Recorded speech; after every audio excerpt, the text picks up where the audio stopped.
విద్యార్థి లోకానికి మీ English as నమస్కారం. ఫ్రెండ్స్, మనం ఇప్పుడు గోయింగ్ టు బి అనే స్ట్రక్చర్ గురించి నేర్చుకోబోతున్నాము. గోయింగ్ టు బి అంటే ఉండబోతున్నాను, అంటే నేను పలానా స్థలంలో ఉండబోతున్నాను, పలానా వ్యక్తితో ఉండబోతున్నాను, నేను పలానా విధంగా ఉండబోతున్నాను అంటుంటాం. అటువంటి వాటిని తెలియజేస్తుంది. సూత్రం: subject plus helping verbs plus going to be plus noun లేదా అడ్జెక్టివ్ లేదా అడ్వర్బ్ తీసుకున్న తర్వాత extra words.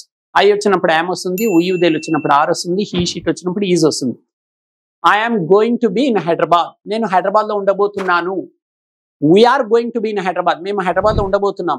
You are going to be in Hyderabad, మీరు హైదరాబాద్ లో ఉండబోతున్నారు.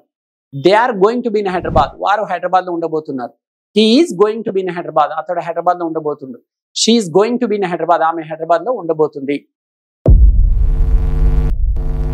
విద్యార్థి లోకానికి మీ ఏఎస్ నమస్కారం. ఫ్రెండ్స్, మీకు సంచలన శుభవార్త.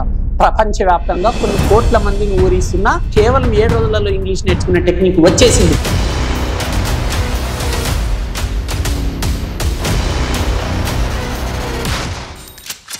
Indian popular spoken English trainer mister A S Reddy గారిచే కలం కాగితం లేకుండా కేవలం 20 రోజుల్లో ఇంగ్లీష్ నేర్చుకుందాం రండి.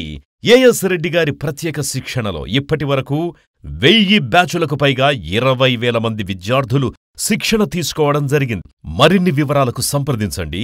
As Reddy's spoken English. ₹1000 కాకుండా కేవలం ₹1000కే ఆన్లైన్ ద్వారా ఇంగ్లీష్ నేర్పించడానికి గొప్ప అడుగు వేస్తున్నారు AS Reddy spoken English Hyderabad వారు. వెంటనే కాంటాక్ట్ చేయండి. Cell number 9989379269. విద్యార్థి లోకానికి మీ ఏఎస్ నమస్కారం.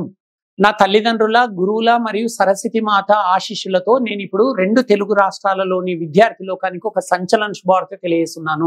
నేను 1,00,000 మందికి ఉచితంగా ఇంగ్లీష్ నేర్పించాలని నిర్ణయం తీసేసుకున్నాను.